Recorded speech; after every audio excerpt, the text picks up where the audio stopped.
A unit circle is shown below with centre O. Unit circle का मतलब होता है कि सर्किल की जो रेडियस है दैट इज़ 1, और यहाँ आपको दिख भी रहा है 1 यूनिट लिखा हुआ है, ठीक है ना।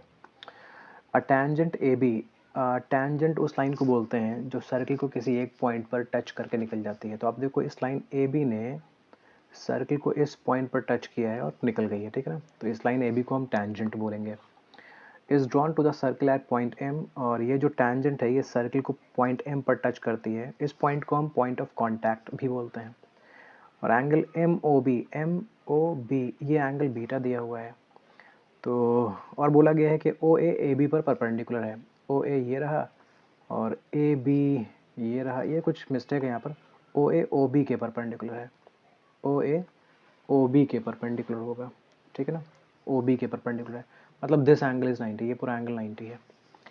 अच्छा, तो पहले तो ज़रा यही देख लो कि अगर ये एंगल बीटा है तो ये एंगल कितना होना चाहिए। ये होना चाहिए 90 माइनस बीटा। ओके, ये एंगल कितना होना चाहिए 90 माइनस। चलो नहीं मालूम है, आप थोड़ी देर के लिए इसको एक्स मान लो, लेकिन आपको ये तो पता है ना कि ये इसके परपेंडिकुलर है, मतलब ये पूरा एंगल तो 90 था। तो एक्स और बीटा का सम तो 90 होना चाहिए था, राइट। तो x की वैल्यू क्या हो जाएगी 90 माइनस बीटा, ठीक है ना। इसी वजह से मैं लिख रहा था कि यहाँ पर 90 माइनस बीटा होगा, तो इस चीज़ को डायरेक्ट लिख लो, ठीक है ना। आप दिखा देना सॉल्यूशन में, अगर आप एग्जाम में दिखाना चाहो तो यहाँ दिखा दीजिएगा इसी तरीके से। तो this angle will become 90 minus beta. I hope ये क्लियर है, ठीक है ना। या मैं बाहर लिख देता हूँ ताकि 1 छिप ना जाए। तो ये है 90 माइनस बीटा, ठीक है ना। चलो शुरू करते हैं। तो आपको ओ बी की लेंथ चाहिए, ओ ए की लेंथ चाहिए, ए बी की लेंथ चाहिए, और इनके लिए एक्सप्रेशंस चाहिए। क्योंकि हमको ये तो मालूम नहीं है कि ए बी की लेंथ कितनी है, ओ बी की लेंथ कितनी है, ए ओ कुछ वैल्यूज़ तो मालूम नहीं, बस ये पता है कि ओ एम 1 है, बाकी कुछ नहीं मालूम है। तो हमको एक्सप्रेशंस ही मिलेंगी, यू नो, साइन या कॉस या टैन के टर्म में कुछ एक्सप्रेशंस मिलने वाली हैं। तो चलो पहले मैं ओ बी पर आता हूँ। तो पहले आप ऐसा ट्रायंगल ढूंढो जहाँ ओ बी है। तो ओ बी आता है इस ट्रायंगल में, ओके, ओ बी आता है इस ट्रायंगल में। अब कोई बोलेगा sir triangle A O B में भी ओ बी आता है, तो हाँ वहाँ भी ओ बी आता है, ठीक है ना। लेकिन अगर मैं इस ट्रायंगल को यूज़ करूँगा ना तो मेरे पास ओ एम की वैल्यू है, ओ एम 1 है, तो ये थोड़ा हेल्पफुल हो जाएगा। अगर मैं पूरा ट्रायंगल लूँगा तो मुझे ना ए ओ मालूम है, ना ही ओ बी मालूम है, ना ही ए बी मालूम है, तो प्रॉब्लम ज़्यादा होगी। तो मैं आता हूँ ट्रायंगल एम ओ बी में। In triangle M O B, okay, ये है बीटा। बीटा के ठीक सामने जो साइड होगा वो क्या होगा, परपेंडिकुलर होगा, ठीक है ना। राइट एंगल ट्रायंगल में अक्यूट एंगल के ठीक सामने जो साइड होता है उसको हम बोलते हैं परपेंडिकुलर। ये 90 है। अच्छा, ये 90 कैसे है ये भी ज़रा समझ लो बेटा। ये टैंजेंट है, ठीक है ना, ये टैंजेंट है, और ये क्या है, रेडियस है। तो रेडियस और टैंजेंट के बीच एंगल 90 डिग्री रहता है, ठीक है ना। तो ये एंगल हो गया 90 डिग्री। हाँ जी, दोबारा देखिए, एम ओ बी ट्रायंगल में हम क्या करेंगे, ये बीटा है, बीटा के ठीक सामने एम बी है, एम बी है परपेंडिकुलर, और 90 के ठीक सामने क्या है, ओ बी, ये है हाइपोटेन्यूज, और जो साइड बच गया ओ बी, ये है बेस। तो हमें क्या चाहिए, हमें ओ बी की वैल्यू चाहिए, मतलब हमें हाइपोटेन्यूज चाहिए, और परपेंडिकुलर नहीं चाहिए, नहीं परपेंडिकुलर की वैल्यू हम जानते हैं, लेकिन इस बेस की वैल्यू जानते हैं, ठीक है ना, बेस की वैल्यू जानते हैं। तो बेस की वैल्यू जानते हैं और हाइपोटेन्यूज हम पता करना चाहते हैं। तो बेस और हाइपोटेन्यूज ये किस में आता है, ये आता है कॉस में। तो इसलिए हम कॉस यूज़ करेंगे। हम लिखेंगे कॉस, एंगल है beta is equals to base upon hypotenuse. Base क्या है, बेस है ओ एम, और हाइपोटेन्यूज क्या है, हाइपोटेन्यूज 90 के सामने रहेगा, ओ बी रहेगा। अब कॉस बीटा को आप कॉस बीटा लिख दो। ओ एम की वैल्यू कितनी है, ओ एम की वैल्यू 1 है, 1 यूनिट लिखा हुआ था, रेडियस 1 यूनिट है क्योंकि उन्होंने बोला था यूनिट सर्किल है। और ओ बी की वैल्यू पता कर लेते हैं हम। अब हम क्या करते हैं, क्रॉस मल्टीप्लाई कर लेते हैं। तो क्रॉस मल्टीप्लाई करोगे तो मिलेगा O B cos beta is equals to 1। इस कॉस बीटा को भेज दो राइट साइड में, तो ओ बी की वैल्यू हो जाएगी 1 अपॉन कॉस बीटा।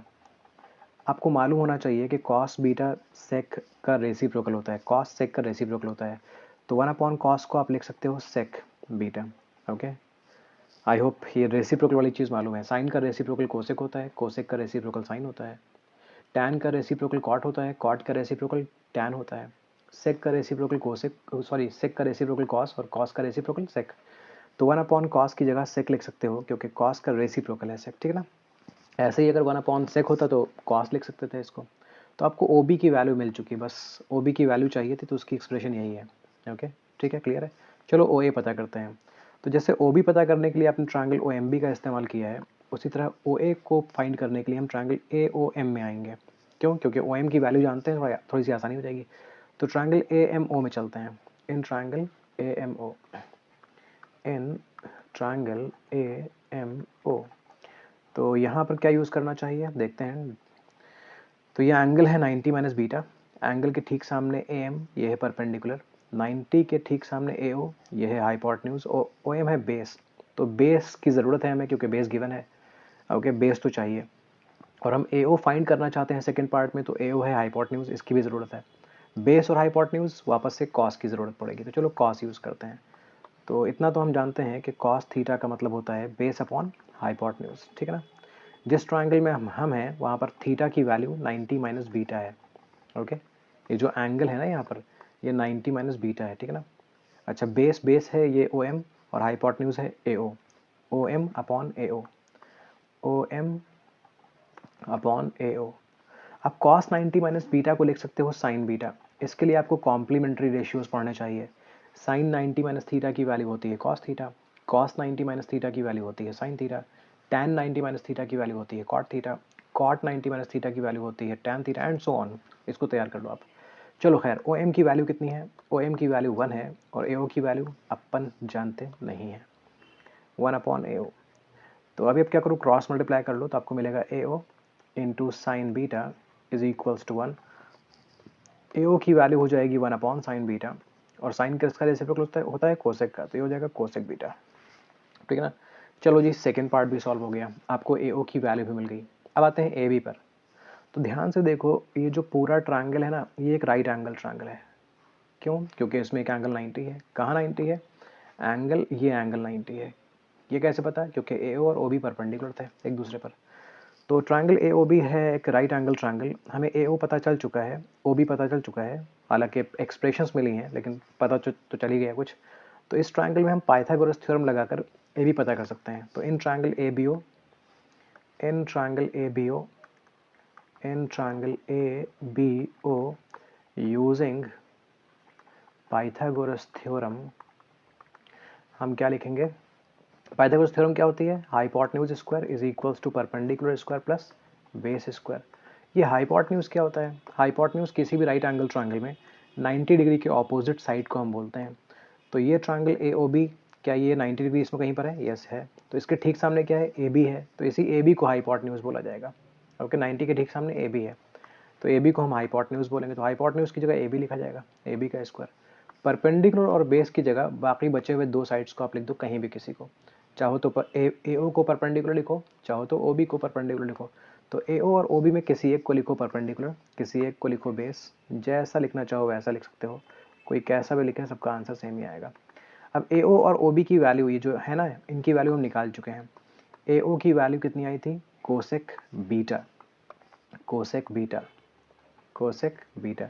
लेकिन हमें ए ओ का स्क्वायर चाहिए, तो यहाँ पर कोसेक का स्क्वायर हो जाएगा। ऐसे ही ओ बी की वैल्यू पता कर चुके हैं हम। ओ बी की वैल्यू कितनी निकली थी?